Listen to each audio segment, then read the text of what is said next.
Hi, everybody. This is John Florian from VoiceOverXtra and welcoming you to a really nice chat with Tim Friedlander and Carin Gilfry. Uh, they're both voice actors. I'm going to explain a little bit more, a lot more about them because just say they're voice actors is leaving out a whole lot. Tim is also co-founder and president of Nava, which is the National Association of Voice Actors. And Carin is co-founder and vice president. They're going to have share a lot of information with us in just a minute. Back in November, they launched, and they launched with a great list of benefits, including health insurance for voice actors. I want to ask him more about that, how it works, how it's going, and well, let's jump right into it. Tim, when you launched, you mentioned that the association was, quote, created to advocate and promote the advancement of the voice acting industry through action, education, inclusion, and benefits. And those benefits, the big thing is insurance, right? So, Yep, could I yep. want to ask you now, how has initial response been to your launch? It's been phenomenal. We have, as of last night, 405 members, approved members of Nava. When did it start? No, what did you start off with? November 10th, I think, the 10th or 11th. I actually need to look at the calendar. Somebody asked me the other day. I have to look at the calendar. It's the second week or so of November that we launched, and we've had it's a full application process, vetting process. We have a third person outside of the voice industry looking at the applications and then approving people. And we've got 405 members as of last night, which is phenomenal. Karen, what can you tell us? I think the reception of Nava launching has been just fantastic. I think people really feel like they want a group to advocate for the things that we all, are concerned about. They want a group of people who are keeping their finger on the pulse of what's happening in AI and new technology and synthetic voice production. And like, we really needed health insurance options for people who are freelance voice actors. So I think, everyone's really excited. Even the people who are not members yet, they are telling us like, we want to become members and it's really exciting. And so I think we have a lot of fun stuff coming down the pipeline and it's just been awesome. It sounds like a tremendous amount of work. They're talking about all these things coming. Who is doing it? We are. We are. Who is well? In I mean, short, okay. in short. Yeah, Yeah. no, I mean, I have to say, I have to give thanks and props to Tim because Tim has really been spearheading all of this. And he works about like 12 times harder than the rest of us who are on the official board and the advisory board. But really, Tim and I both had big communities in LA and New York when we started Nava. And so it was kind of a natural progression to bring our two groups on either coast together and then to include everyone else in the country. We're used to doing that kind of work. And so I think it's just been an extension of that. That's amazing. Tim, I also should have said you mentioned your production studio does quite a bit too. Tell me a little bit about that. I want to give a full picture of what you guys are up to. Yeah, absolutely. My main background is education, music, and then I moved into voice acting in 2016. Went full time in 2016, and have a studio at my house that I opened up publicly in 2018. And we've grown. We're a full production studio, um, and we do everything from casting to directing to production to payroll, signatory services, and that's been the bulk of my work for the last couple of years.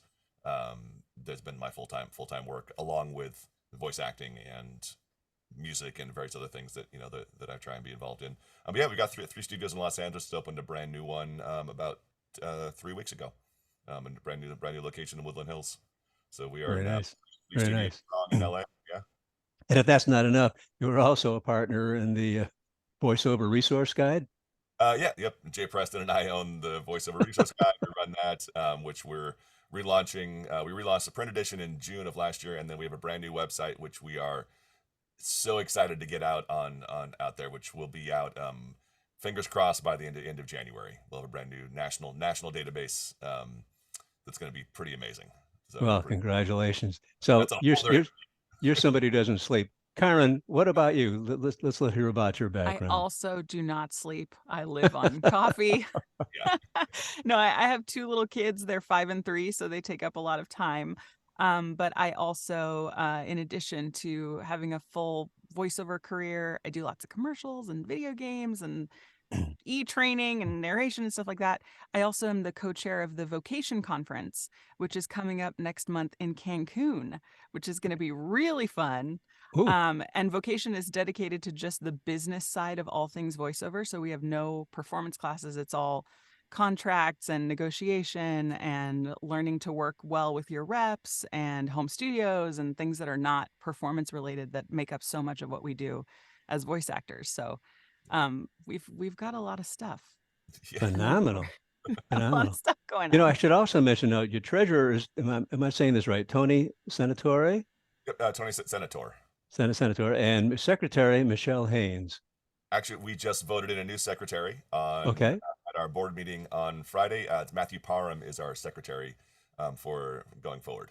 Okay, thanks. And your advisory board, you have 15 people on it Yeah, yeah. off the top of your head? Who they are: Andy Danish, Carson Beck, Paula Tiso, Felicia Angel, Jamie Great. Muffin, partner in there, Maria Pendolino, Rob Moriera, Zeke Elton, Dave uh, Fenoy, Dave Fenoy, David Toback, Chris uh, Shula. Prashula, Who are we missing? Rachel Rachel Slotky. Slotky. Yes, I have to look at the website. So I am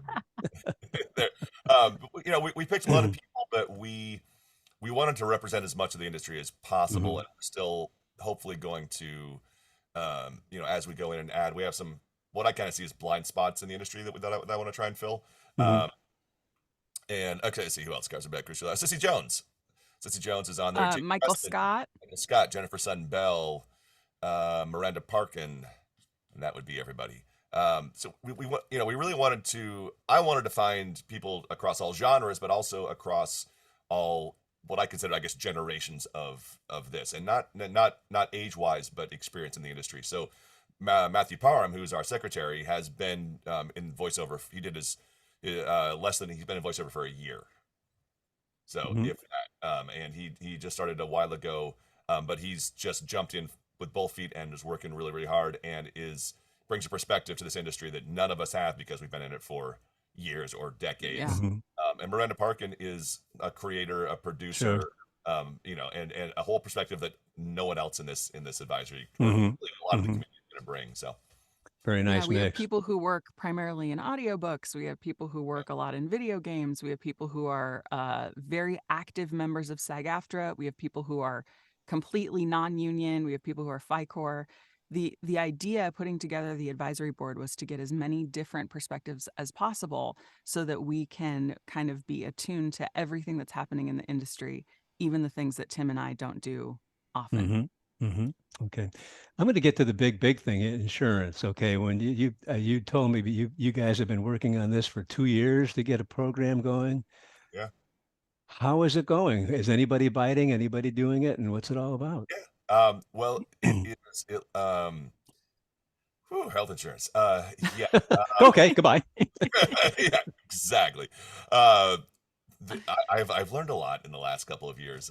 This is something that I've kind of been working on in discussions with a friend of mine who is an insurance rep for about 3 years, but really actively looking at it for about 2 years. Mhm. Uh, and it is launched. We have 4 plans. We currently have 25 people signed up for it, which is great, not great, phenomenal. We have no perspective on what to expect from this. We have a lot of people who are interested, and it's comparing it to other plans and seeing who can get things. I'm personally moving over to the plan next week. I'm Can you give me an example? I mean, what is a plan that is popular and what do people get? Absolutely. So there's 4 plans. They're all 4 plans are ACA approved, meaning that if you even get the minimum plan, you'll comply with your tax requirements that you would need under the ACA plan. It's a national plan. So meaning if you live in New York and you go to LA, and as long as your doctor is in the network, you'll be within network. The network is the second largest network in the country, uses the same network as Cigna. And so far, everybody that I've helped with has found their provider on there. All of my providers are on there. The 4 plans we have 2 kind of minimum plans, wellness and premium, which are basic coverage. They'll maybe cover some emergency care. They'll cover some real basic things that you need, some medication needed. And then a bronze and a silver plan, which are your full major medical coverage. All plans are zero deductible. All have very limited out of pocket, and all of them you can bring spouse and family and dependents on board as well. They are PPO plans, so they're all major medical. The same way if you were to be on, Blue Cross, Blue Shield, Aetna, you would have access to the same ones. We have the way that that we were able to get this. We had 187 companies say no and one company say yes, and we found a plan sponsor. So this company was able to secure a sponsor for us that allows us to join their healthcare, their large healthcare plan, which is an existing plan of 50,000 people already, and we were able to join as subsidiaries of their plan with the plan sponsor.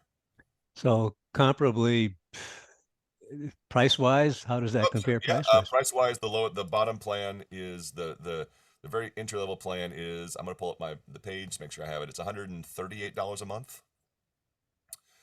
And the top tier plan is $638 a month, I believe, but I'm just waiting for. Okay, so the bottom tier that involves co-pays, the top tier does not, or is that something? There are co-pays for all the plans. Yeah, but there's no deductible. Correct. Okay, you mean that for the top tier, no deductible? No deductible for for all of them. No, really? Yeah. Wow. Yeah. Wow, great, great. Deductible. But you get into, it really depends on what you need, and we have what's been great about this is we have an actual rep from the insurance. We have a dedicated rep who's talking to our members. Oh, you need that, yeah. So, yeah, and we've had everybody. We're very clear. This we're never going to compete with SAG-AFTRA healthcare. SAG-AFTRA is phenomenal, but if we can help people get into that tier, this is great. But this is, I'm moving over to this because I'm on Covered California, and this is actually going to be less expensive and better coverage than for me being on Covered California, personally. So I'm actually moving over to this myself. Terrific. And that was and that's after comparing the plans. That's not that's actually looking at the comparisons and deciding to leave the plan I've been on for 5 years to go to this plan because it's going to be it'll be more beneficial for me for what I need. But there are like any healthcare plan, we ask everybody to do their due diligence and look at the plan and make sure it covers what they and their family need, and make sure that it may not be right for them, and then we definitely encourage them to find a plan that's going to be exactly. But 20, 25 people. I mean, we had the first person signed up, and I was just like that was it. I was just cheering that one person signed up for this thing. So. Sure. Yeah. What's great about it as an existing plan, because to be clear, being a member of Nava gives you access. You are then invited to sign up for this health insurance plan that has existed for a while now. And like Tim said, there are 50,000 members on this plan already. And what's great about that is that it's kind of, tested. There are 50,000 people who've already done it before us. So it's not it's not like we created something out of the blue that's just for Nava. But being a Nava member gives you access to join this plan with all these other people. So it's a great option, I think, for a lot of folks. Very nice. Very nice. I do have the prices. So the bottom plan is actually $139 a month. For a single member, the top plan is $684 a month. And then what's actually cool about these is they all top out at the top plan tops out at $1,200 for a family, and that's a family of 4 to 10. And it's still going to be the same rate. So $1,200, $1,232.01. If you have 6 people in your family, that's the cost per month for the top silver plan. So you look, you have a family of 6, you're looking at a couple $100 a month per person. It's really, it's really reasonable for a lot of people. So, well, congratulations for getting that all worked out. My gosh. I'm going to move on to something. Yeah, I know. I'm going to move on to something, membership now. You mentioned it's not just, hey, I want to join. People have to qualify, right? They submit, and the qualifications. Could you explain the qualifications? What are they for people to join? Yes. So we wanted to be sure that Nava was a professional organization, so made up of professional voice actors. So in order to do that, we have to have an application process, And the application process is basic questions like your name and where you're located, things like that, how long you've been in VoiceOver. But the thing that really decides whether or not you are a member is you have to give us 3 to 5 supporting links that show you as a professional voice actor. So that could be a link to your online casting profile. It could be a link to your website. It could be a link to your agent's website with your name listed on there. It could be a link to a video of your work. It could be a link to your IMDb page. Just 3 to 5 supporting links that show that you are a working voice actor. And we wanted to get as many people as would qualify into the organization. We're not trying to set a super high bar for entry, but we did want to make sure that someone's Uncle John who's a plumber did not join necessarily. Or Somebody Uncle who's Tim who's a plumber. okay. Yeah. Somebody who tells good bedtime stories to the kids and, hey, I think I want to do this. Exactly, Right. exactly. Okay. Yeah. Yeah. And that just ensures that we are, an association made up of people who all do the same thing. And that actually helps with our health insurance plan as well, because if we're a professional association of people who all are in a booth all day, our job is very low risk compared to somebody who's a tree trimmer or something like that. So, You're right. so that really helps. Mm-hmm. Very interesting. What are the membership fees? Is there one category or get different categories? Currently one category there. It's 120 a year. It's currently the price, and it is you are a member or you are not a member. So Huh. that's currently what we have right now. And we're doing this is us figuring this out as we go along as well. So we're trying to see what works. We may at some point have some associate or education level membership. But we do offer, one of the things that we're doing is trying to find a balance of offering member only benefits and then also community wide benefits. So we Mhm. have, we're doing next week, we're doing our first kind of public webinar, which is all about contract, which is going to be open to the entire community because that's a very industry wide necessary webinar for people to talk about. So we're going to have Zeke Alton, who's a contract specialist, one of our board members. We're going to talk about contracts, and that's valuable for everybody in the industry and something that we want to. So that's not restricted to members. You say community wide, you're going to open it up. Everybody. Yeah. Mm-hmm. Well, that gets us to the education aspect. What are your plans for that? We have so many cool things that are happening with education. We are planning to have a monthly special guest for to teach a class for members only. So Online that could be or it'll be online? online. Mhm. All of our education efforts, I think, will be online, just because it's for the whole nation, and Sure. being on Zoom is a great way to get everybody from Mm-hmm. everywhere in there. But yeah, our special guests are going to be leaders in the industry who will give, an hour of their time to come and talk to Nava members and teach a class on negotiation or do a panel on promos or all kinds of cool things like that. But then we also have Tim, you want to talk about the Help Network?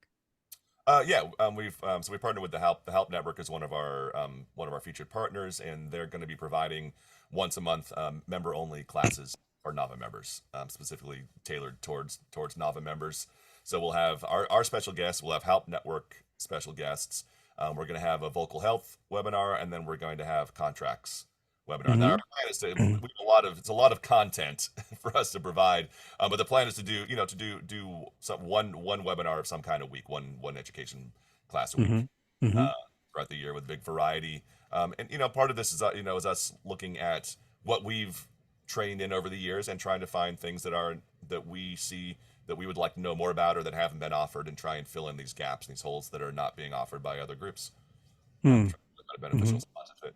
Yeah. I think Also, you go ahead. I was going to say, also this year, Tim, we're starting our Pathways initiative, which I Yes. think you A Oh, what yes. can initiative? talk more about. Yeah, we have Pathways. this Oh, is my favorite. pathways. Okay. Yeah, Pathways. Pathways. This is called our Pathways Initiative, which is, going from a training voice actor to a professional voice actor. It's not a straight line. It's not black and white. It's not either union or non-union. And a lot of people don't know what that looks like and what the path to get to a working voice actor. Sure. We have Mm-hmm. a Pathways Initiative, and you can reach out to our Pathways Committee, make an appointment, and we'll discuss with you what it means to go union, what it means to go non-union, what it means to be FICOR, what it means to convert jobs, what it means to work non-jurisdictional, and how all of those things not only have ramifications on your career now as you're going, but what that's going to mean down the line when you do eventually get into being a full-time voice actor. Is joining the union, do I have to do all of my non-union work? Well, you don't. But let's look Right. at what work you can keep, because for a lot of people that will determine if they can keep this certain amount of work. Well, then yes, I can go union, or I can't go union because I'm gonna have to give up the bulk of my income. Or okay, then maybe does FICOR make the most sense? But if I go FICOR, what does that mean for these other parts of the industry that I want to be involved in? So part of it is just educating people on this, because as I'm a SAG-AFTRA member, but until you become a member, it's very hard to get information about what all of this means. Hmm. Once you're a member, you have resources. You can Hmm. call SAG-AFTRA information. Wow. But what if a voice actor wants to join SAG-AFTRA? How do they go about doing that? Well, until you join, you're not going to get any. Until you join the union, you're not going to get any information from the union very much about what this means. So Mhm. it's kind of, to me, that's kind of our hidden gem in this whole thing, is this ability to really sit down and talk to somebody one-on-one about what this means in Mhm. my career. So Yeah, and because I think the journey is so individual and so specific to each person. If you live in a right to work state, for example, you can do union and non-union work without having to join the union. And then you don't have to worry about, whether you're working off the card, et cetera, et cetera. And then also there are people who don't live in right to work states who do a lot of non-broadcast work, right. who, it doesn't make sense for them to join the union because of the kind of work that they do. It's Mhm. not Mhm. work that's typically, cast through agents and casting directors and things like that. So hopefully this kind of guides people Yeah. down the right Or, path. or using that example, you can take that non-broadcast, and if it falls under a certain contract, you can convert it to union, and you can Yes. use those jobs that you've been doing to help you get your union status, and then still keep those jobs, Mhm. which is I think it's pretty cool. If you can take this work you've already been doing and Mhm. your health insurance, qualify for pension, and get into the union on the back of work that you've created yourself, I think that's pretty cool. Hmm. So that's a pathway itself. That's a webinar in itself, right? And how to do that. Yeah, Well, exactly. it's quite a It could bit. be like 20 webinars. Oh, Right. Yeah, that in of itself. Yeah. and even the same topic repeated again and again in a different way. Finally, it Mhm. sinks in. Yeah, absolutely. Yep. Just It like does. training. Oh, now I get it. You've been telling me 20 times, but now I get it. Right. Yeah. Something else you mentioned in the points of what you offer was financial assistance. What does that mean? Yeah. Do you want to? Sure. That kind of came out of COVID. I mean, really it was going on before COVID, but um uh my group, Voice Actors of NYC, and Tim's group in LA, we were we basically created emergency funds on both sides of the coast, and people were donating to our emergency fund for Tim and I to then give out emergency payments to people who lost their day job Hmm. because everything was shut Wow. down. So but Tim and I were actually taking all of this money in through our own PayPal and bank accounts and then paying tax on it because it was income that we got. But Hmm. then we were paying it out to different people. I think in between 2020 and 2021, we probably had $30,000 to $50,000 go And through you had to Voice pay Actors of NYC and back out. taxes on that? Yeah. Yeah. And I And had but about the and we're same. paying taxes personally on Yeah. that income. So Wow. forming a nonprofit that can take money in and then pay it out to people in the form of emergency payments is really critical. Um, there is currently no way to apply for an emergency payment, but you could just contact anyone at Nava and say, like, I, am in need of some emergency funds, and that's something that we could potentially do. But then there's also the Brad Venable Scholarship Fund, the Brad Venable Fund, Hmm. that has been part of Nava as well. And Tim, I don't know if you want to talk about that a little bit. Yeah, that kind of, it's kind of the same. We Garn and I both had very similar experiences with our groups, in that people wanted to step up and help others. People Hmm. had a great month, and like, hey, can I put some money aside? My group in 2015, I was in LA and I couldn't pay rent the first year that I tried to go into voiceover, and my workout group paid my rent that month. And after that, we decided that instead of me giving the money back to those who had given it to me, we put it into a fund, and set that aside. So we've had this kind of a small fund since 2015, and by small I mean a couple $1,000s. So if we started out by, if somebody couldn't make a $20 workout, we would they could take $20 out of the fund and put it into a workout. And so that was the Gardner Street Fund that we've had for a long time. And after Brad Venable passed away 2 years ago on Saturday, we kind of started calling it the Brad Venable Fund. And so what we actually have is we have the Brad Venable Fund, which is a 501c3, and Nava, which is a 501c6. And so we actually are two separate entities. But the Brad Venable Fund, we provided scholarships for 3 people to VO Atlanta last year, which included airfare and hotel and spending money. Basically, for zero cost out of that fund. We did a big fundraiser launch. We did a fundraiser for the duration of March, which has added a little bit to our fund, but we are still building up that fund until we'll fully be able to launch probably in a couple months with the full benefits of what we want to do with that. And that will be open to certain parts of it will be open to members only, and then other parts will be open to the full community. That's wonderful. Wow. Well, you're talking about funds. I was going to ask, what are the source of your funds in the beginning? And I think you just did that. Well, actually, the source of our fund for this, what actually got Nava launched, was Bev Standing and Robert Siglin-Paglia. So after their TikTok lawsuit was over, would you 2 sentences explain what you're talking about with sure. Bev? Bev Standing's voice was used unauthorized to be one of the synthetic voices for TikTok, and she did not give approval for her voice to be used, and it was being used globally to say things in her voice that she didn't want to say or didn't authorize being said. She sued TikTok and settled out of court about a year ago or so in New York with Robert Siglin-Paglia was her lawyer, and they had done a GoFundMe campaign to help raise funds for the expenses. And since they won, TikTok paid all of that, and so what they did is they turned around and donated those funds to the Brad Venable Fund. And so what we did when we realized, so we had this opportunity to take these funds, and those funds became the foundation of Nava. Nice. Paid for us to be incorporated. It got us started. It helped pay for the beginnings of these scholarships. And that is what established Nava in January of last year. It took us a few months. So at VO Atlanta, when we announced this, we had actually just gotten, I think that morning had just gotten our final approval that we were a fully formed company with our 501c3 and we're able to move forward. So we announced it out of the blue, put up a website the night before that I scrambled to build a website the night before. So we had some information and launched in March because of those funds that we got from Bev and Rob. Well, voiceover is so last minute. You're used to all that stuff. Yeah, exactly. One thing too. I know we're all friends in the industry, but there's another association, World Voices Organization. Yep. What is your relationship to them, and how do you consider them to compliment to you, or what? Absolutely, yeah. We've been talking to. I'm a good friend. I'm good friends with Dan Leonard, who's the president, one of the founders. And we kind of were in communication throughout our growth of this. We weren't necessarily in communication about the healthcare. That kind of was sprung on everybody when we announced that.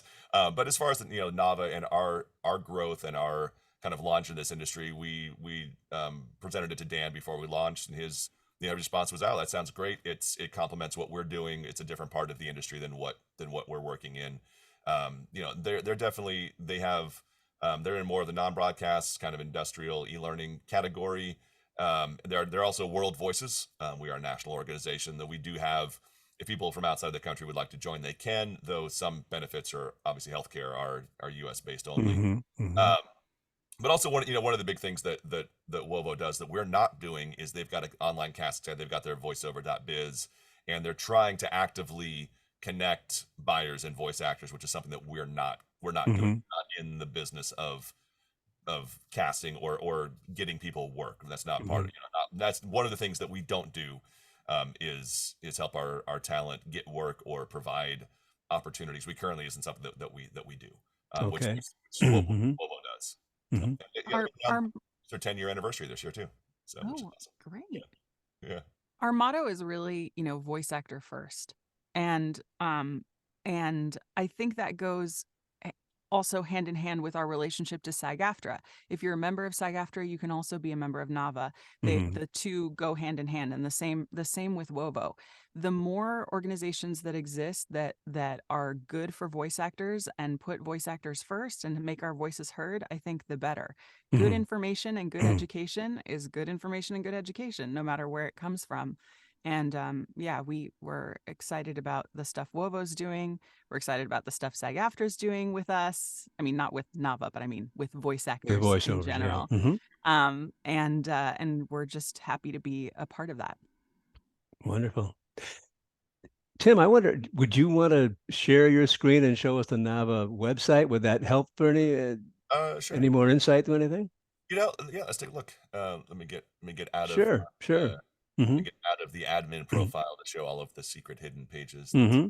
that And think about this too. At the very end, I'm going to ask you, what did I not ask you that you want to say? So yeah, good. feel Uh, free to talk about that. sure. Let me get this website open. Hmm. And I it's think I meant to mention this at the beginning, but we're doing this now in mid-January, so you officially launched mid-November, so 2 months. So that this is you're moving along quite fast here. Yeah. yeah, we're definitely not we're not slow. Is definitely we wanted to kind of come out, we wanted to come out swinging and bring a lot of this to the people, bring it to the people, to the members of the Sure, sure. community as quickly as possible, especially with the healthcare. We kind of launched when we did because the healthcare, actually something important for anybody who's going to be watching this is that healthcare enrollment closes on January 20th. So open enrollment closes for across the board. Some open enrollment plans close January 30th. But ours closes on January 20th with a February 1st effective date. So if anybody is interested in health insurance, they got to get on there right away. So if somebody joins in April, they're out, they can't do that for. Potentially, if they have a qualifying event, they join in April and they have a qualifying event with their insurance, which means they got married, they got divorced, they changed plans. There's a page on here that tells you what qualifying events are. There's Oh, 13 okay. qualifying Hmm. events the government Hmm. sets out. So Okay. they have one of those qualifying events. Hmm. And then this things morph and change. So in April, there could be a potential that there's another round of enrollment that opens for us for health insurance that we could I offer. see. Hmm. So yeah, so everybody's seeing this. You seen the front page here? Yeah, it was good. Hmm. So this is our, this is, and this right now, right here, this kind of four things in the middle: education, healthcare, pathways, initiative, synthetic voices are, kind of the four main areas that we're pushing into. Those are our four pillars that we have. Action, education, inclusion, benefits are encompassed in this Hmm. area down here. You can join the newsletter on the very front. So if you're just interested and want to join the newsletter, pop on in and join the newsletter there. And this talks a little bit about, who we are and what we do. This is a phone number right here that goes directly to me if you Hmm. want. And on the bottom left, if you want to chat with me, this goes to my phone right there. So you can just Oh. click on that and chat with me Hmm. anytime you would like. We do have a full accessibility tool for here. So we know, it's a good community of voice actors who with some visual disabilities. So we wanted to make sure that they could access our site as well Hmm. if they need to. And then in here, these are kind of our resources: education, diversity, healthcare, pathways, synthetic voices. There's access for rates. We'll have a page for conferences, and everybody needs swag. So if you want to get some swag, you can jump on here and T-shirts, mugs. Yep. Very interesting. Yeah, cool. And that's so if you want to join Nava, there's a join Nava button right here, and this would walk you through. We'll walk you through the steps, the process of how to join. And we've tried to make it as simple as possible, make it as clear as possible. And then here's our criteria down here. So this is the kind of Oh, okay. about earlier. So you can go on here, you can see what Hmm. the criteria is. If somebody doesn't, for some reason you don't qualify, they can reapply in 6 months. So the industry moves fast. You could not qualify today, but book something next week that qualifies you for this. So we want people to definitely come back if they don't qualify. Register through here, submit an application. We say a week between submission and verification, but we've been trying to do it same day. We actually have one person who's dedicated, who's not in the voiceover industry, is dedicated to looking at this. So we're not. Oh. One thing we wanted to get away from is, oh well, I know that person. Let's let them in. Or Mm. I don't know who this person is, so maybe they don't qualify. So it's somebody who doesn't know people in the industry. They're looking purely at the criteria of whether they qualify or they don't. And then once they that comes back to us, and then we just get an approved list of people who have qualified, and then send them on to the next part of that process Mm-hmm. to go through. So, and then one thing we didn't really talk about, which is something that we are Yeah. currently doing, Mm-hmm. diversity, equity, and inclusion. This kind of goes to our inclusion platform that we're working on. We have Jennifer Sunbell, who's a member of the PGM list, the People of the Global Majority, and just trying to find a way for us to help advocate for those who aren't getting their voices heard or seen or getting the auditions or being cast in these groups. So there's the African American Voice Actor Database, the People of the Global Majority list, and the QueerVox group, which is JP Carliak's group. We have a good amount of members from both of those. The Help Network was very generous and donated 12 memberships to Nava, with 6 of those going to our equity inclusion members. Mm-hmm. So which is really cool. So this is something that there's a lot of discussion in the industry. There's a lot of uncertainty in the industry. There's a lot of confusion and a lot of just change in the industry on how to navigate the industry that involves inclusion and diversity and authentic storytelling and casting, that we hopefully through these groups can help be a part of that conversation. So your place is where to go for credible information. How does that compare to what you see in these chats on Facebook? The chats in the Facebook are really well-intentioned people who are trying to share the best information they know.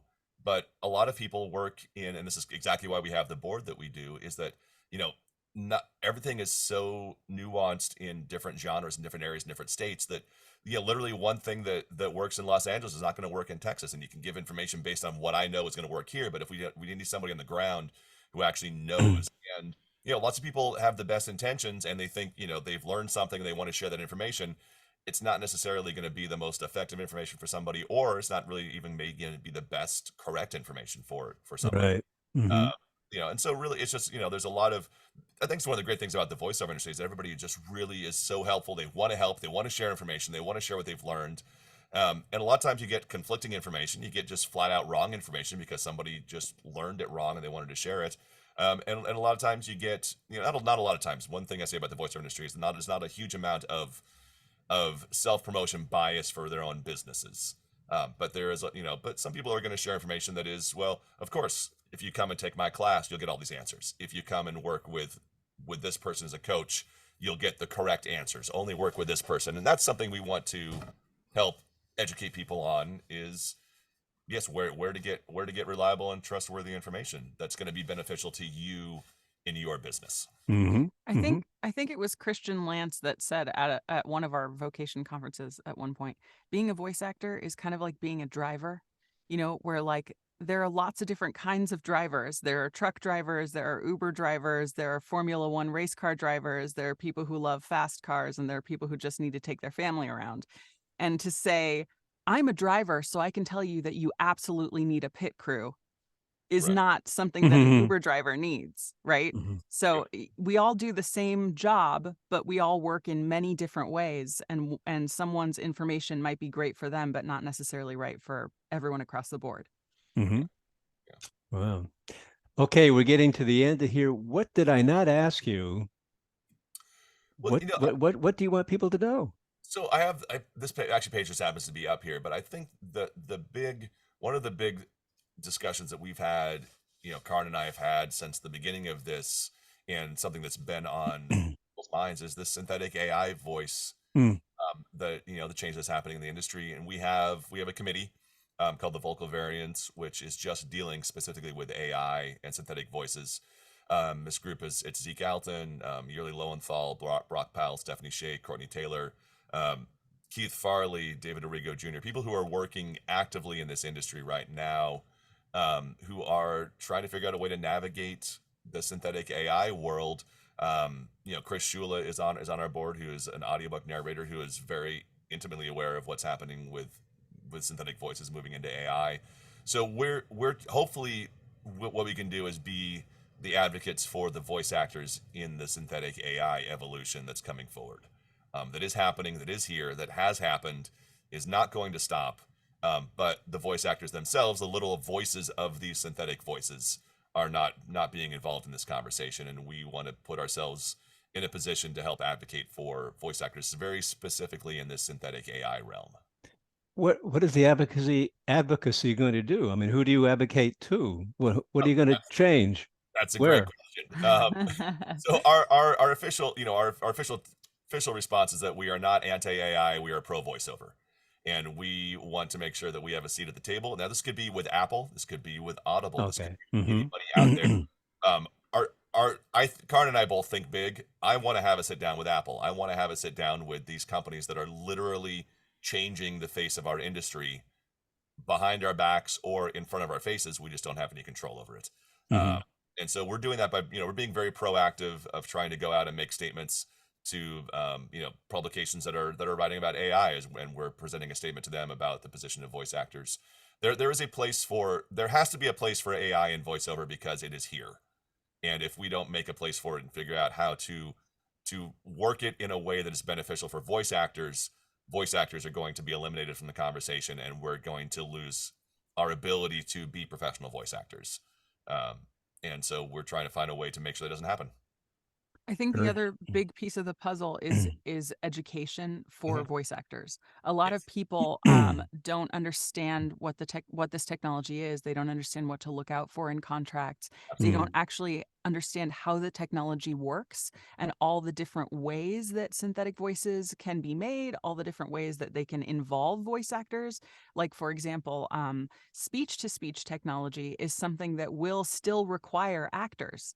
It's similar to wearing a mocap suit in a video game and playing basketball around a court, but then they put the skin of LeBron James on your body. They need the actor to be in the mocap suit. In the same way, they can have an actor read an entire audiobook and then overlay Barack Obama's synthetic voice on top of that actor's performance. And then you have Barack Obama reading a book that was driven by an actor. So they're all different kinds of ways that synthetic voices and AI will be used in the future. And I think educating our members and putting out as much information as possible about the different kinds of technology that there are and the different ways that you can or don't want to be part of this new thing is incredibly important. And that's a place where Nava will really shine and make a difference. And starting directly with contracts, because contracts are, there's verbiage, there are terms, there's words that are being added to contracts that voice actors don't understand or don't know that they've given away the rights to their voice for the next, in perpetuity, or for the next 10 years. Or here, just before we start this book, can you just read this phrase that says, my name is so and so, and I provide a authorization for them to synthesize my voice, and you don't even know what it is you're giving authorization for. Sure. That to me, I think is something that the damage has been done over the last few years. I'm sure there's been tons and tons of actors who have given away the rights to their voice, or given away the data of their voice that could be used down the line without any compensation. And that's the danger, I think, the immediate danger that I see happening right now with people not knowing what's in their contracts. Right. You've got a lot on your plates.